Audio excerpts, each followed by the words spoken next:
I stood at the curb, staring at my house, a sense of wrongness spreading through me like ice water. The month-long business trip had been grueling, and the thought of stepping through my front door was the only thing that had kept me going. I imagined Amanda rushing to greet me, her arms around my neck, the scent of her perfume filling my senses. Instead, what I found was this. My house didn't look right. There were cars I didn't recognize in the driveway, parked haphazardly on the lawn. The porch light was on, though it wasn't yet dark, and the mailbox had been altered. Someone had taped over our last name, replacing it with something I couldn't make out. A creeping unease tightened my chest. I hauled my suitcase up the driveway, my shoes crunching on the gravel as I tried to rationalize what I was seeing. Maybe Amanda had some friends over. Maybe the lawn parking was just her idea of accommodating too many cars. Maybe the new name was a prank. But the new lock on my front door told a different story. I fumbled with my keys, trying every one, but none of them worked. My heart pounded. Had we been robbed?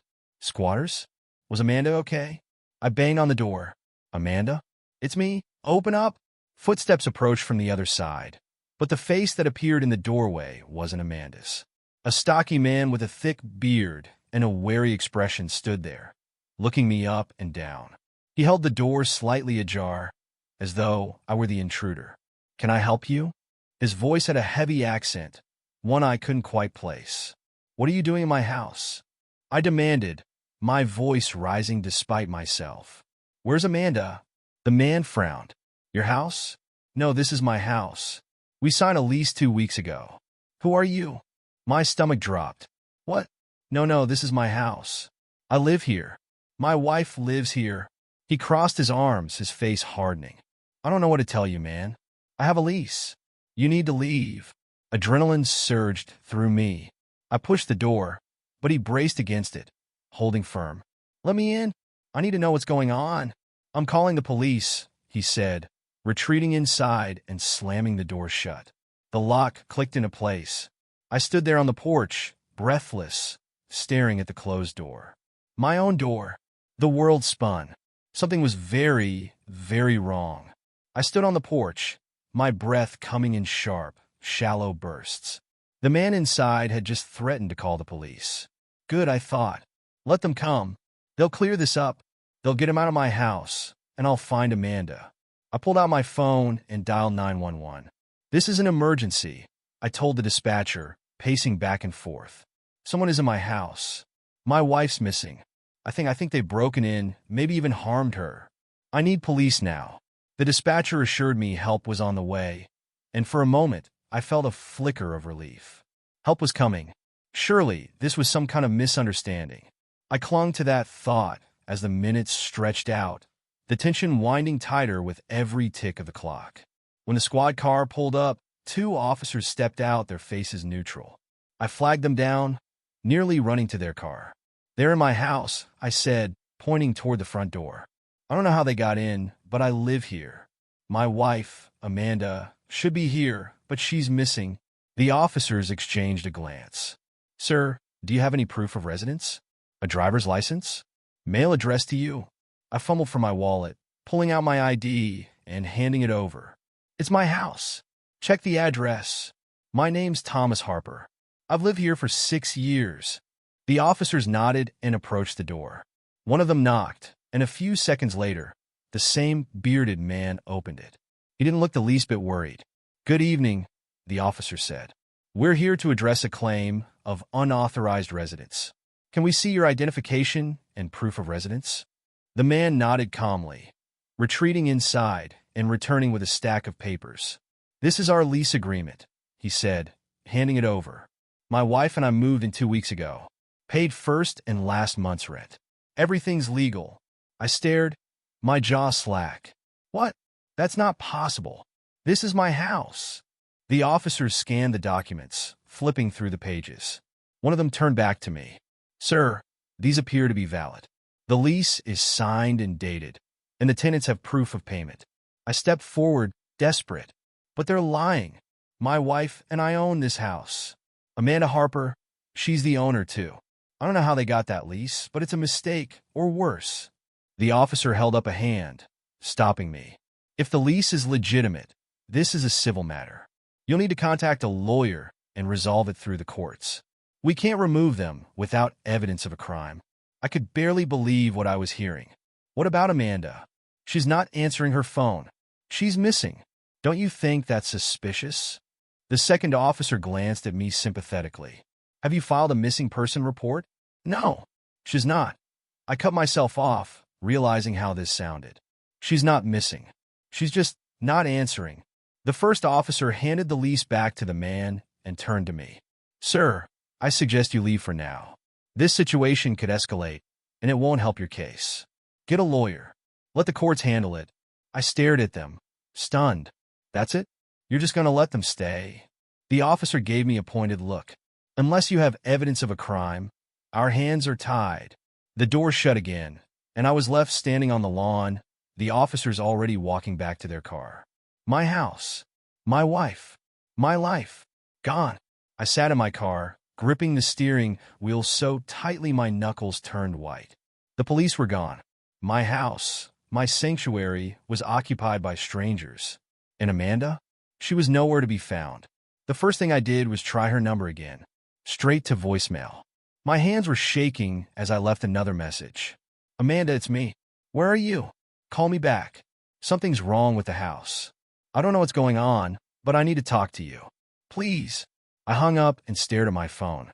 I scrolled through my messages, the unanswered texts, the unanswered calls. A creeping thought settled in. She was avoiding me. Not unavailable, avoiding. I started calling friends, people who might know where she was. Each conversation was a dead end. I haven't seen Amanda for weeks, one friend said. She mentioned she was heading out of town, said another. I didn't get details, though. It felt like I was trying to grab smoke with my bare hands. I drove aimlessly through the neighborhood, my mind racing. Where could she be? And why hadn't she told me about renting out the house? By the time the sun had set, I was exhausted and out of options. I couldn't go home. I couldn't find Amanda. The handful of friends I called for a place to stay all had excuses: sick kids, no spare rooms, busy schedules. I didn't blame them. I wasn't exactly great company right now. Then I thought of Sophie. Amanda's younger sister was the last person I ever expected to call. Amanda had painted her as selfish, rude, and borderline cruel. A black sheep, Amanda used to say, shaking her head. But sitting in my car with nowhere else to go, I didn't have the luxury of being picky. I found her number in my contacts and called. She answered on the second ring. Thomas?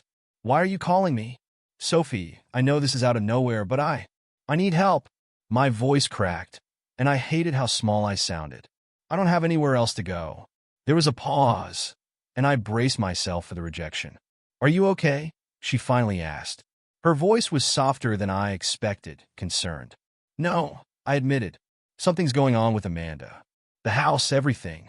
I just need a place to crash for a night or two. I won't bother you after that, I swear.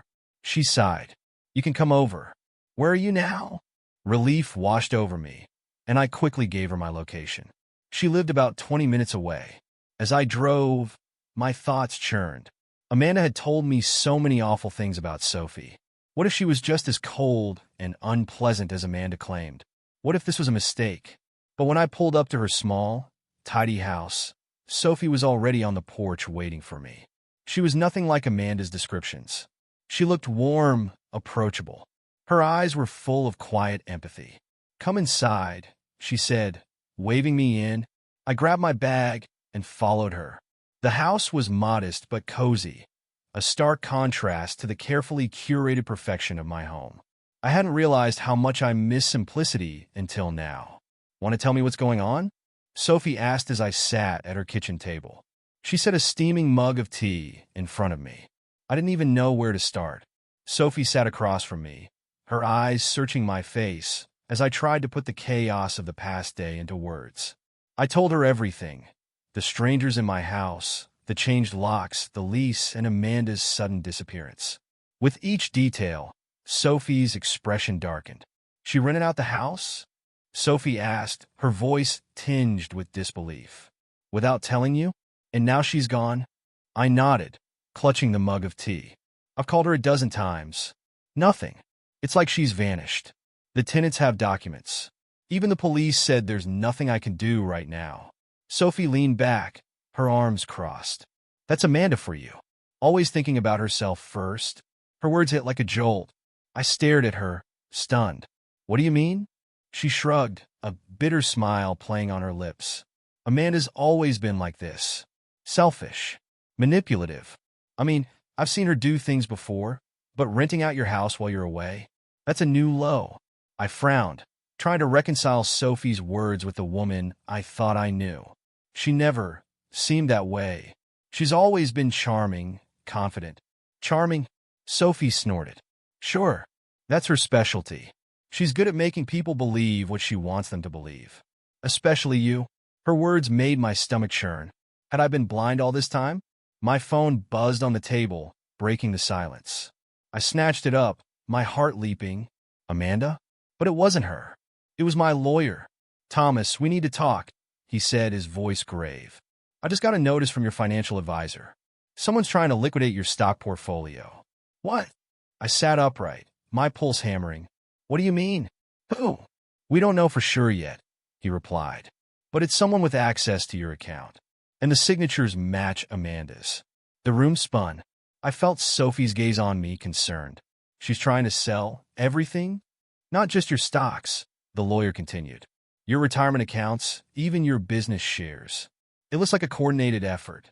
We've frozen all transactions for now, but you need to act quickly. I barely managed a response before ending the call. Sophie watched me, her brow furrowed. Was that about Amanda? She asked.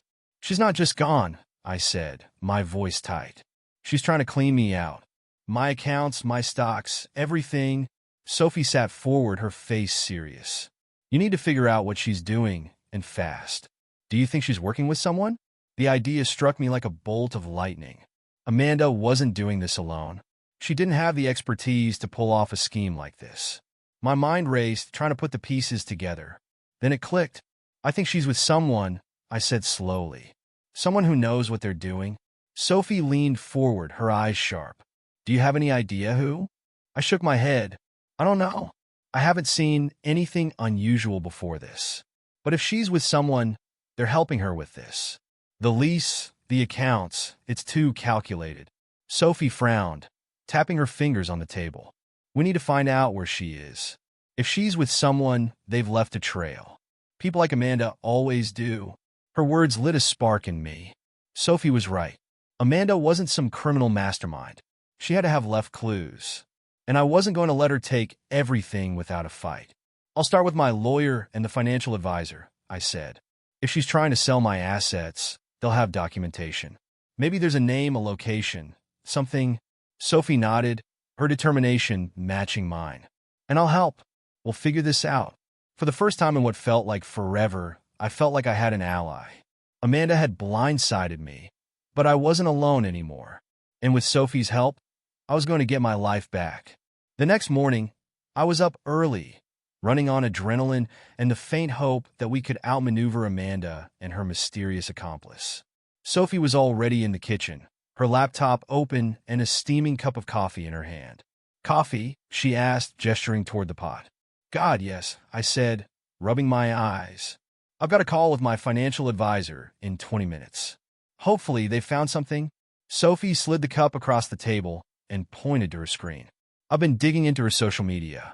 She hasn't posted anything in weeks, but her friend Rachel tagged her in a picture last week. Look at this. She turned the laptop toward me. The photo showed Amanda sitting on a patio with a man I didn't recognize. He was in his late 30s, clean-shaven, with slick back hair and a smug expression that made my stomach churn. They were in what looked like a high-end restaurant, the kind Amanda loved. Who's he? I asked, my voice tight. I don't know, Sophie replied, clicking through the post. The caption just says, Bestie's Night Out, but there's no tag for him. I took a closer look. The photo's geotag was in Denver. My chest tightened. Denver. That was where one of the transactions trying to sell my stocks had originated. She's in Denver, I muttered. And he's involved. He has to be. My phone rang, and I snatched it up. It was my financial advisor. We've got a lead, she said, her tone brisk. One of the accounts attempting to liquidate your assets was accessed from a Denver IP address. We cross-referenced it with some other data and found a name, David Klein. Does that ring any bells? I shook my head, though she couldn't see me. No. Who is he? I'm not sure, but he's been linked to other shady deals. He's the one initiating the transactions on Amanda's behalf. I'll send you his details. After hanging up, I shared the news with Sophie. David Klein, she repeated. Sounds like the guy in the picture. Let's find out, I said, my pulse quickening. Sophie and I spent hours researching David Klein. He was a financial consultant, though his name was tied to several lawsuits and investigations. Fraud, embezzlement, identity theft, this guy was bad news. He's a pro, Sophie said, scrolling through an article about his last known scam. Amanda couldn't have pulled this off without him. I nodded, feeling the weight of her words. Amanda had gone from charming and manipulative to outright dangerous. And now, with David Klein's help, she was trying to strip me of everything I'd built. I need to go to Denver, I said abruptly. Sophie looked up, her brow furrowed. Are you sure? What if it's a trap? It's not about confronting her, I said. It's about finding proof. If I can figure out what they're doing there, I can shut them down for good. Sophie hesitated, then nodded. I'll help you plan. But promise me you'll be careful. These kinds of people don't play fair. Her concern grounded me. Amanda had already burned me once, and I couldn't let emotions cloud my judgment. This time I had to play it smart. Before booking a flight, I contacted my lawyer and shared everything we'd uncovered. He agreed to coordinate with investigators in Denver, ensuring we stayed on the right side of the law. As I packed my bag, Sophie handed me a notebook. Write everything down, she said. Times, places, names. The more evidence you have, the better. I looked at her, grateful for her steady presence. Thank you, Sophie. For everything. Her smile was soft, almost shy. Just promise me you'll come back in one piece. I nodded, feeling a spark of determination. Amanda thought she could outsmart me. But with Sophie's help, I was finally 2 steps ahead. The flight to Denver felt like it lasted an eternity. Every mile I traveled was weighed down by the questions swirling in my mind. Who was David Klein, really? How had Amanda gotten tangled up with him? And how far were they willing to go? By the time I landed, I had a plan. My lawyer had connected me with a private investigator, someone who could navigate the shadows while I stayed within legal bounds. I didn't trust myself not to lose control if I came face to face with Amanda or Klein without backup. The investigator, a no-nonsense woman named Claire, met me at a coffee shop near downtown. She had a sharp gaze and an air of quiet confidence that immediately put me at ease. Thomas, right? She said, sliding into the seat across from me. Your lawyer filled me in. Sounds like quite the mess. That's an understatement, I replied, sipping my coffee. Can you help? She smirked. I wouldn't be here if I couldn't. Let's start with what we know. I laid out everything. Amanda's disappearance, the fraudulent lease, the attempted liquidation of my assets, and the photo Sophie had found. Claire listened intently, jotting notes in a small leather-bound notebook. The restaurant in that photo, she said, tapping her pen against the page. It's upscale, and reservations are hard to come by. Klein must have connections to get in. Do you think he's still in Denver? I asked. Claire nodded. If he's conducting business here, he's probably staying close to his network. Amanda, too, if she's working with him. She leaned forward, her voice dropping. The tricky part will be catching them in the act. If they're trying to move your assets, we need proof, conversations, transactions, something solid. How do we get that? I asked, feeling the tension coil in my chest. I have a few ideas, Claire said. But first, I need to find where they're staying. Over the next 2 days, Claire worked her magic. She traced Klein's movements through his known associates, piecing together his activities in Denver. I stayed in a nondescript motel, anxious for updates, and feeling like a shadow of myself. Finally, Claire called. They're staying at a high-end condo downtown, she said. It's owned by one of Klein's shell companies. I also found a reservation for Amanda at a spa nearby. She's definitely here. I clenched my fist, the anger bubbling beneath the surface. What do we do now? Patience, Claire replied. I'll keep tabs on them, but I need you to stay out of sight. If you show up too soon, they'll bolt and we'll lose our chance. That evening, Claire sent me a text. They're meeting a broker tomorrow morning. I'll be there to record everything. I I stared at the message, my heart racing. This was it, the chance to stop Amanda and Klein before they drained me completely.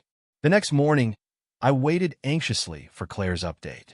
Hours passed before my phone buzzed. Got what we needed. Meet me at the coffee shop. I practically ran there, my mind racing with possibilities. When I arrived, Claire was already seated, a satisfied grin on her face. You're going to love this, she said, sliding a tablet across the table.